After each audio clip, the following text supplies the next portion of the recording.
Welcome back to my garden. This week I want to tell you about a truly extraordinary man who should be a household name, but, well, he isn't. I only found out about him via a very indirect search, which I'll tell you about in a moment. And if you know the name Manfred Steiner, well, I tip my hat. So, who is Manfred Steiner? Why is he so extraordinary? I've been pursuing for some time now the goal of, generally speaking, chess improvement, which itself is not that unusual. Sort of post-Queen's Gambit coupled with an IT revolution has made the adult chess improver, certainly within the chess communities, quite a thing. And I've sort of set myself not a goal, but an ambitious question I would like to answer. If I approached the study of chess in the medium term, say 3 to 5 years, with the sort of diligence and commitment and time, frankly, investment that I perhaps could have when I was much younger, how strong a player would I become? How much would I improve? Of course, there's limits on this by virtue of my age. I accept that there is some sort of neurological dulling. But how big is that effect? I don't know. And sometimes I've asked myself the question, who is the oldest player to become a chess master? And there's a few tiers of chess master. National master, candidate master, which is the first of FIDE's titles, and then we move on to FIDE Master. A FIDE Master would put you probably in the top 5,000 players in the world, an International Master, and finally the pinnacle title, Grandmaster. Well, who is the oldest player to have qualified for one of these titles? And also excluding titles that are awarded for as an incentive. For example, if you win the World Senior Chess Championships, you become a Grand Master. And it's an astonishing accomplishment in itself. But it's probably easier to do than actually becoming a Grand Master via the very arduous road that otherwise you would need to follow. South Africa's most famous Grand Master, perhaps only Grand Master, not sure, Kenny Solomons, won the title, and again, deservingly so, by becoming the African champion. And he had to beat top players. Egypt, for example, has a string of very powerful chess grandmasters. But again, becoming a grandmaster via that road requires you to perform exceptionally in one strong tournament rather than 3, and has no rating attachment or qualification. And I started looking this up because on the lower levels of master, would it even, dare I mention it, be possible for me, late in my 50s, to become a candidate master or a FIDE master? It is extraordinarily unlikely, but not impossible. So I've asked this question, and frankly to no avail. It's very hard to get any meaningful statistics, and it's at that level, there's no real interest for someone to go searching through the extraordinarily large database to see if they can track down this information. And I'm not going to do the programming necessary, so the question fell by the wayside. Then I asked myself, well, could I find some sort of similar accomplishment? And the thing I thought of was to obtain a maths PhD. So I asked our friends at Google that question, our artificial intelligence engine Uberlord. Who is the oldest person to become or receive a PhD in mathematics? And the answer that I got to the question wasn't actually in pure mathematics, but it was, yes, you've guessed it, Manfred Steiner. His PhD was in a branch of area connected to quantum mechanics, so more than sufficiently esoteric, abstract, and exceptionally difficult to master. Manfred Steiner obtained his PhD in quantum mechanics at the ripe old age. I'm dragging this out, but it's mind-blowing. I mean, it takes my breath away just saying it. 89. Lord, oh Lord. He started his undergraduate work in theoretical physics in his 70s. Now, it must be said, some qualification is necessary. Manfred Steiner was no mug. A very, very brief biography. He and his family emigrated to the United States when he was quite young after the Second World War. And he'd been inspired by the story of Albert Einstein and always dreamed of becoming a physicist. But his parents persuaded him that perhaps this wasn't the most practical road. I suppose that would have been round about the late 40s, early 50s. And he followed studies in medicine, eventually doing postgraduate work in hematology, something like that.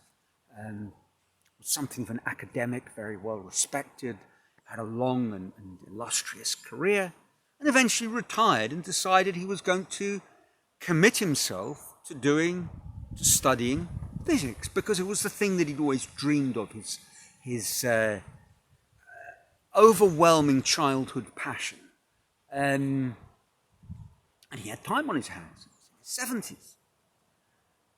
Now, his lecturer at, I can't remember if it was undergraduate or just his postgraduate, was a university somewhere like Brown, University of Brown in the United States. Top flight university. Maybe his undergraduate was at Tufts, I can't remember. It doesn't matter. They were very respectable institutions. It wasn't the Trump University. And I suspect Trump University didn't offer an online buy a piece of paper in physics, probably something else like real estate investment. There we are, I digress.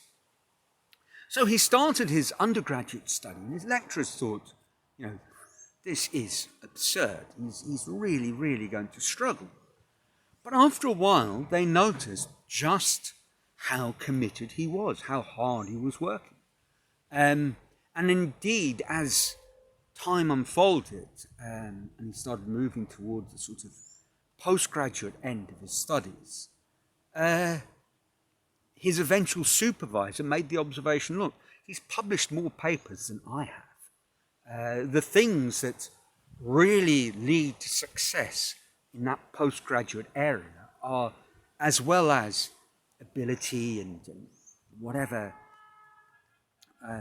mental capacity is a sort of entrance criteria.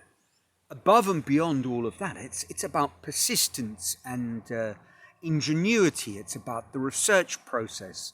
It's about being able to willingly accept feedback or setbacks or things like that. It's an enormous test of character, and he'd already passed that throughout his long career in research medicine. And eventually at 89, he brought the whole fantastic experience to an end. For no reason other than his own personal satisfaction, joy.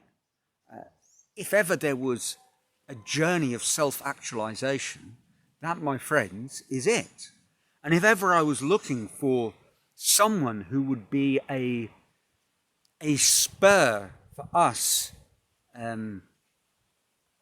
adult learners in any abstract intellectual field where you might feel that your time has passed, that people might say age is just a number.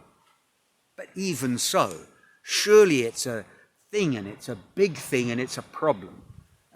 Well, Manfred has at least argued that if certain conditions are met, and I can't really go into too much detail about what those conditions are, about a sort of in-depth understanding of Manfred the man,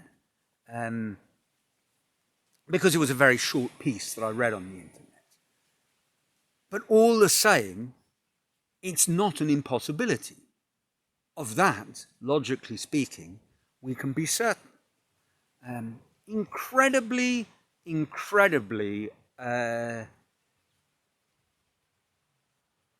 always, the first word that comes to mind is the dreaded word inspiring. But is it inspiring? Well, it will only be inspiring if I really follow his call to action. That's the acid test. And I think we all have to confront that. I think all of us come across these astonishing stories of persistence, perseverance, commitment in the face of absurd odds, people who overcome them, and we have to ask the question, why not me?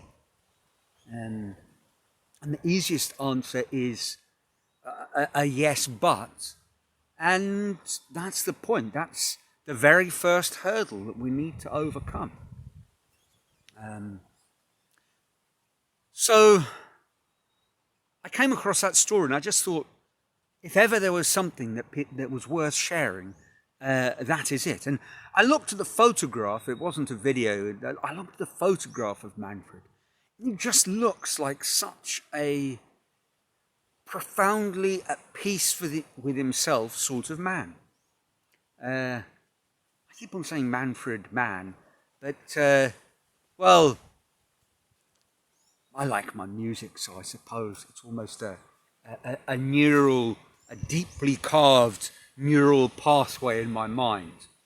And one thing that probably helps him is that his wife is still alive, and she's even older than he is, and not sure what she does, but one suspects she's probably also a very sprightly, alert, active, thoughtful lady. I mean, one suspects that simply because so often these sorts of couples feed off each other.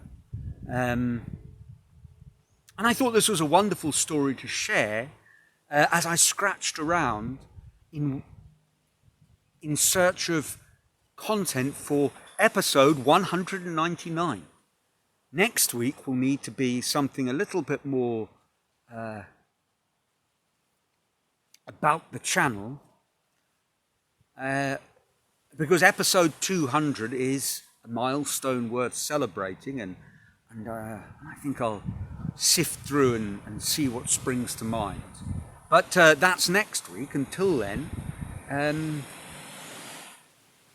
let's all be inspired by Manfred, and I do hope your lives are filled with joy, that your learning is in a good, happy place, and as I say, until next week, from a sunny Brazil, ciao.